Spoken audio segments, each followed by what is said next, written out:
നമസ്കാരം. ഇറാൻ ട്രംപിനെ തടവിലാക്കി. ഇറാൻ മുട്ടുമടക്കി എന്ന ട്രംപ്.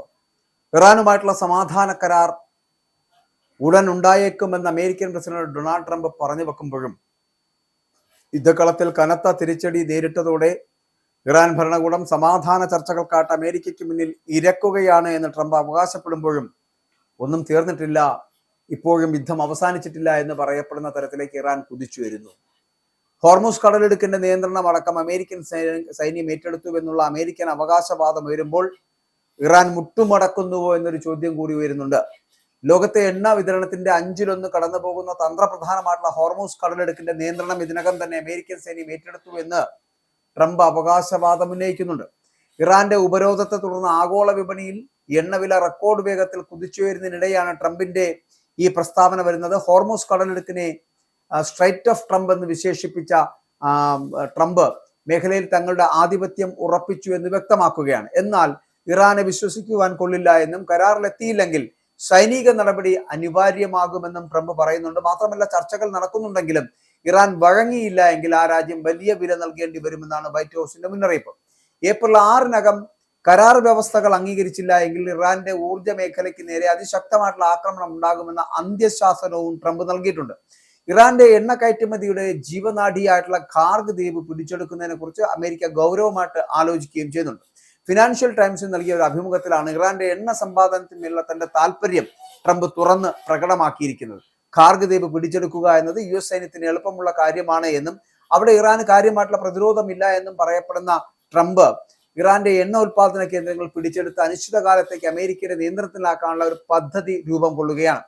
വെനിസ്വേലയിൽ പരീക്ഷിച്ചതിന് സമാനമായിട്ടുള്ള രീതി ഇറാനിലും പ്രയോഗിക്കുവാനാണ് ട്രംപ് ലക്ഷ്യമിടുന്നത്. ഇതിനെ എതിർക്കുന്ന അമേരിക്കയിലെ രാഷ്ട്രീയ എതിരാളികളെ മണ്ടന്മാരെന്ന് പറഞ്ഞ് അല്ലെങ്കിൽ അത്തരത്തിലുള്ള വിശേഷണങ്ങൾ നൽകി മുന്നോട്ട് പോവുകയാണ് ട്രംപ്. ഇറാന്റെ സമ്പദ് വ്യവസ്ഥയെ തകർക്കുന്നതിലൂടെ അവരെ ചർച്ചാമേശയിലേക്ക് എത്തിക്കുവാൻ സാധിച്ചു എന്നാണ് ട്രംപിന്റെ കണക്കുകൂട്ടലുകൾ. നിലവിൽ പാകിസ്ഥാൻ മധ്യസ്ഥതയിലാണ് ഇറാനും അമേരിക്കയും തമ്മിലുള്ള ചർച്ചകൾ പുരോഗമിക്കുന്നത്. ഈ ചർച്ചകൾ മികച്ച രീതിയിലാണ് മുന്നോട്ട് പോകുന്നത് എന്ന് ട്രംപ് പറയുമ്പോഴും ഇറാന്റെ ഭാഗത്ത് നിന്ന് ഔദ്യോഗിക സ്ഥിരീകരണങ്ങളൊന്നും ഉണ്ടായിട്ടില്ല. അമേരിക്കയുമായി നേരിട്ട് ചർച്ചയ്ക്കില്ല എന്ന നിലപാടിലാണ് ഇറാൻ ഇപ്പോഴും ഉറച്ചു നിൽക്കുന്നത്. എങ്കിലും ഉപരോധം മൂലം ശ്വാസം മുട്ടുന്ന ഇറാൻ ഭരണകൂടത്തിന് മുന്നിൽ മറ്റു വഴികളില്ല എന്നുള്ളതാണ് ഇപ്പോൾ നയതന്ത്ര വിദഗ്ധരടക്കം വിലയിരുത്തപ്പെടുന്നത്. ട്രംപിന്റെ പ്രസ്താവനകൾ പുറത്തു വന്നതോടെ ആഗോള എണ്ണ വിപണിയിൽ വലിയ ചലനങ്ങളാണ് ഉണ്ടാകുന്നത്. ബ്രന്റ് ക്രൂഡ് ഓയിൽ വില ബാരലിന് $116 മുകളിലേക്ക് എത്തപ്പെടുന്നു. യുദ്ധം തുടങ്ങിയതിനു ശേഷം ഒരു മാസത്തിനിടെ എണ്ണവിലയിൽ ഏകദേശം 50% അധികം വർധനവ് രേഖപ്പെടുത്തുന്നു. ഹോർമുസ് കടലിടുക്കിലെ ഉപരോധം ആഗോള വിതരണ ശൃംഖലയെ താറുമാറാക്കിയതായിട്ടാണ് ഇപ്പോൾ റിപ്പോർട്ടുകൾ പുറത്തു വരുന്നത്. ഇത് വിലക്കയറ്റത്തിന് പ്രധാന കാരണമാവുകയും ചെയ്യുന്നു. എണ്ണവില വർധനവ് അമേരിക്ക ഉൾപ്പെടെയുള്ള രാജ്യങ്ങളിൽ ആഭ്യന്തര രാഷ്ട്രീയത്തിലൊക്കെ ഇത് പ്രതിഫലിച്ചു കാണുകയാണ്.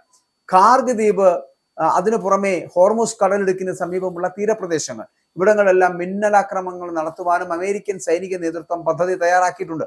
വാണിജ്യ കപ്പലുകളെ ലക്ഷ്യമിടാൻ ഇറാൻ വിന്യസിച്ചിരിക്കുന്ന ആയുധങ്ങൾ തകർക്കുകയാണ് അവരുടെ ലക്ഷ്യമെന്ന് പറയപ്പെടുന്നത്. അപ്പൊ ഇതിനായിട്ട് USS ട്രിപ്പോളി ഉൾപ്പെടെയുള്ള വമ്പൻ യുദ്ധക്കപ്പലുകൾ മേഖലയിൽ നിലയുറപ്പിച്ചു കഴിഞ്ഞിരിക്കുന്നു.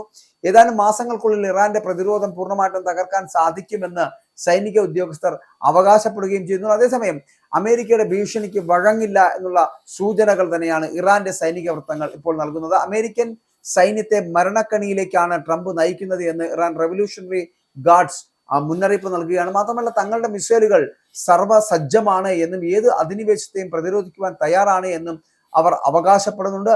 എന്നാൽ US സൈന്യത്തിന്റെ കരുത്തിന് മുന്നിൽ എത്ര കാലം ഇറാനെ പിടിച്ചു നിൽക്കാം എന്നുള്ളത് ഒരു ചോദ്യചിഹ്നമാണ്.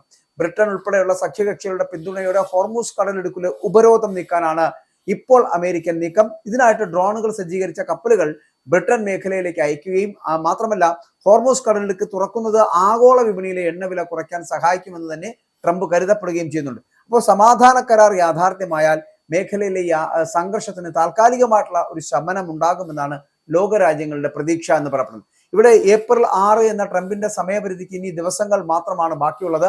ഇറാൻ കരാറിന് തയ്യാറാവുമോ അതോ ട്രംപ് ഭീഷണിപ്പെടുത്തിയതുപോലെ ഇറാന്റെ ഊർജ്ജ കേന്ദ്രങ്ങൾക്ക് നേരെ ബോംബാക്രമണം ഉണ്ടാകുമോ എന്ന് വരും ദിവസങ്ങളിൽ നമുക്കറിയാം.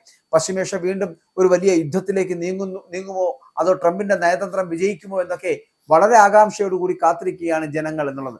അപ്പോൾ ഇറാനും ഇസ്രായേലും അമേരിക്കയും സംയുക്തമായിട്ട് നടത്തുന്ന യുദ്ധത്തിൽ ഇറാനെ തച്ചു തകർക്കാൻ ശ്രമിക്കുമ്പോഴും ഇറാന്റെ സാമ്പത്തിക സ്രോതസ്സിനെ അടക്കം ഇങ്ങനെ പിടിച്ചുകെട്ടാൻ ശ്രമിക്കുമ്പോഴുമൊക്കെ ഇറാൻ ട്രംപിനെ തടവിലാക്കുന്ന ഒരു സാഹചര്യത്തിലേക്ക് പോവുകയാണ്. ഇറാന്റെ മുമ്പിൽ മുട്ടുമടക്കി എന്ന് ട്രംപ് അവകാശവാദം ഉന്നയിക്കുമ്പോഴും ഇറാന്റെ യുദ്ധം എന്ന് പറയപ്പെടുന്ന അവസാനിക്കുന്നില്ല. അവർ ഗൾഫ് മേഖലകളിൽ ഇസ്രായേലിന്റെ പല സംവിധാനങ്ങളെയും തച്ചു തകർത്ത് മുന്നോട്ട് പോകുന്ന ഒരു സാഹചര്യം ഉണ്ടാകുന്നുണ്ട്. മാത്രമല്ല കുവൈറ്റിലും ഒപ്പം തന്നെ UAE-യിലും സൗദിയിലും അടക്കമുള്ള ഗൾഫ് രാജ്യങ്ങളിൽ കൃത്യമായിട്ടുള്ള മിസൈൽ ആക്രമണം നടത്താൻ ഇറാന് കഴിഞ്ഞിരിക്കുന്നു. മാത്രമല്ല അമേരിക്കൻ സൈനിക താവളങ്ങൾ എവിടെയൊക്കെയാണോ സ്ഥിതി ചെയ്യപ്പെടുന്നത്, ഗൾഫ് രാജ്യങ്ങൾ എവിടെയൊക്കെയാണോ സ്ഥിതി ചെയ്യപ്പെടുന്നത്, അവിടങ്ങളിലെല്ലാം വളരെ സൂക്ഷ്മതയോടുകൂടി വളരെ കൃത്യമായിട്ട് മിസൈൽ ആക്രമണം നടത്തുവാനുള്ള വളരെ കൃത്യമായിട്ടുള്ള പദ്ധതികളാണ് ഇപ്പോൾ ഇറാൻ ഉണ്ടാക്കിയെടുത്തിരിക്കുന്നത്. അതുകൊണ്ട് തന്നെ ഇറാൻ ഒരേ ഒരു ലക്ഷ്യത്തിലേക്കുള്ളയാണ് യാത്രയാണ്, ട്രംപിനെ മുട്ടുകുത്തിക്കുക, ട്രംപിനെ തടവിലാക്കുക എന്നതടക്കമുള്ള കാര്യങ്ങളാണ് ഇപ്പോൾ ഇറാന്റെ മുമ്പിലുള്ളത്. വേണമെങ്കിൽ നമുക്ക് അങ്ങനെ പറഞ്ഞു വെക്കേണ്ടി വരും.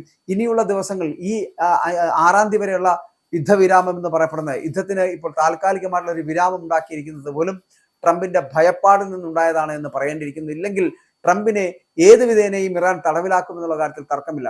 വേറൊരു കാര്യം, അമേരിക്കയെ പോലൊരു രാജ്യത്തോട് കിടപിടിച്ച് നിൽക്കുക എന്നുള്ളത് ശ്രമകരമായിട്ടുള്ള പണിയാണ് എന്നുള്ള കാര്യത്തിൽ തർക്കമില്ല. പക്ഷെ എന്നാൽ കൂടിയും അവരുടെ പോരാട്ട വീര്യം, ഇറാന്റെ പോരാട്ട വീര്യം എന്ന് പറയപ്പെടുന്നത് നമുക്ക് മാറ്റിവെക്കാൻ കഴിയില്ല. അതുകൊണ്ട് തന്നെ ട്രംപിനെ ഏത് നിമിഷം വേണമെങ്കിലും തടവറയ്ക്കുള്ളിലേക്ക് കൊണ്ടുപോകുവാൻ കഴിയുന്ന തരത്തിലുള്ള തന്ത്രജ്ഞതയും ഒപ്പം തന്നെ യുദ്ധവീര്യവുമുള്ളവരാണ് ഇറാനികൾ എന്നുള്ള കാര്യത്തിൽ സംശയമില്ല.